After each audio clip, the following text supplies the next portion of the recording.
What's up YouTube, Capital G here. Got a couple of quick and fun duels for you guys to check out. Our second duel is going to be Sky Striker Everything. I guess since Sky Striker didn't get hit on the ban list, everybody thinks that they're the Sky Striker god or something like that. But our first duel is going to be a little bit of a reminder why, counting is important. It's an important skill to have in life, especially in Yu-Gi-Oh! Because there are definitely some cards that will absolutely punish the hell out of you if you do not have the ability to count, and something tells me this Cleafort player might not actually know how to count, or not count well. I mean, most of you guys are a little younger than me, but I'm pretty sure that we watched the same exact shows like Sesame Street and it taught us how to count. Apparently this guy never seen Sesame Street. So he's playing Pendulums, looks like a Cleafort version of Pens, but also he's running Metaphils, and we got Cubics down at the bottom, and he opens up really well in my opinion. He's not just going to get the Cleafort Scout Surge, but then he's going to pop his Scout, he's going to Pendulum summon it back. He gets 2 level 5s on field, so I was like, alright, Cyber Dragon Infinity, why not? It's going to attack into the copy of Battle Fader. Now, honestly, I don't know why he didn't just negate Battle Fader. What are the odds of your opponent having Battle Fader and something like Ghost Ogre, which would be really the only way that you lose the Infinity? I say just take the 200, off the top, detach the material, go ahead and negate, and, basically get the damage, because you would have gotten 18, 18, and then 25. What's 36 plus 25? Is that 61 or something like that? That's a good chunk of damage, so I probably would have went ahead and taken that, but he doesn't take it. Whatever, not that big of a deal. Now, what is a big deal is him taking this obvious bait of Pot of Desires. He uses his only disruption on it, which was, I think, a little unfortunate. His opponent's going to go for Summoner Monk, pitches that Twin Twister, and now he's going to go for Exiton Knight. Now, this wasn't really the bad thing. Exiton Knight, the card did just get, removed from the ban list completely, which, by the way, Exiton Knight, you have come a long way. I mean, this guy was banned for like 2 years. Now the card's not even on the ban list, right? Like, that's kind of crazy. I think this was the same list as Shurit and Construct, right? Towers also got hit on that list. Maybe I'm wrong, but I think it was. Anyways, so I mean, sometimes Exiton Knight's gonna happen. Your opponent gets over on you with Exiton Knight. That's not that big of a deal. The problem is he's going to basically remount him. He's going to get a legitimate field, gets his Pendulum Summon and Pendulum Scales and everything. Pendulum Summons for 3. This is where counting has to come into play, guys. He's gonna go for Link Spider, and what does he do? He simply goes to attack. Now, I don't know about you guys, but I'm pretty sure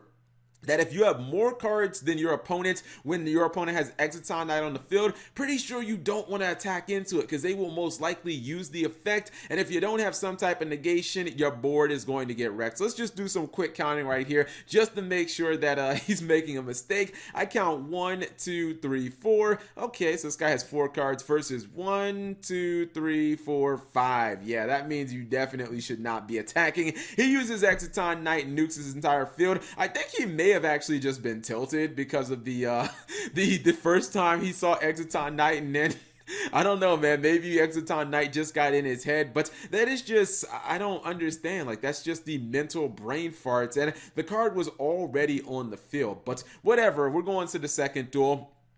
Everybody and their mama is apparently splashing Sky Striker cards in every deck, guys. So we got zombie Sky Strikers down here at the bottom, and then we have I don't even know what to call this. We're gonna call it Spell Mining Sky Strikers at the top. This card, by the way, I really believe this. I've seen enough duels with this card. This card's coming out in Dark Neo Storm. This is the card that I said is gonna break Chain Burn. If Magical Midfield Breaker got limited to 1, I believe 100% that this card is getting limited to 1. This card is stupid. It's not even going to be the focus of this duel either. It's just going to be all the crazy shenanigans that are going to go on with Spell Strikers in this duel. So, card destruction. Get a couple of cards in the graveyard. It's fine because he's able to recover it on the back end. He obviously got enough spells in his graveyard. He can activate Mobilize Engage a couple of times, get some draws, and basically, even though he did go neg with card destruction, he's basically back in the plus zone. Now, this is a little weird because now that you're playing zombies, you are going to, you can get some zombie plays off, go for Omega and stuff like that. That's cool, but you are kind of limiting yourself from being able to activate those Sky Striker spell cards. He searches Widow Anchor, but there's no point of, doing the play where you Widow Anchor your Shizuku and then set it, because what's the point? You can't activate it as long as you have Omega and the set card. Even if he got rid of Omega, which would have been fine, he still has the set monster, which I don't know about that. Anyways, Twin Twister are going to be used for a couple of back row. Fair enough, gets rid of the zombie Icarus attack, and he's actually going to Widow Anchor when his opponent activates the Omega. So he's actually going to snatch steal the Omega. Nice play there. I'll give him props for that. He's going to pop it, activates Engage, gets himself a draw. His opponent is going to use Solemn Judgment, or excuse me, Solemn Warning, and this is where actually I lied. I guess the Spell Mining Cave is going to actually work. This card is dumb because anytime you're losing the duel, you just activate it and then you just stall. And your opponent can't use any monster effects. I know you guys saw Soul Charge, but don't worry, it's not going to be used in this duel, so just pretend you didn't even see the Soul Charge. He's going to Widow Anchor for Shizuku, then he's going to go into his copy of Kagari, get a card. He's going to go ahead, attack, and he still has a monster on board, but he needed to go ahead and get rid of the mining cave, otherwise he would not have been able to use the effect of the Shizuku during the end phase. So that was kind of a smart play. His opponent tries to use Omega. That's not going to happen. He is going to use the Eagle Booster, but his opponent steals it before he can actually resolve that. He's gonna go for Kagari, but he says, give me my fucking monster back, or at least I'll take your monster. He's gonna Widow Anchor after getting Widow Anchored. Nice stuff there. He is busting out the zombie side, goes for he went into battle phase and then just stopped. I don't know why. Maybe he just, I don't know, maybe he didn't want to attack with Lila. Instead he just says, I'm going to use Lila's effect, I'm going to pass. Goes for Nightmare Phoenix to pop the Mobilize Engage, and now this is okay. It's kind of interesting. You basically have Kagari versus the world. Keep in mind that Kagari is going to go back to his opponent during the end phase, as it does here, but it doesn't matter.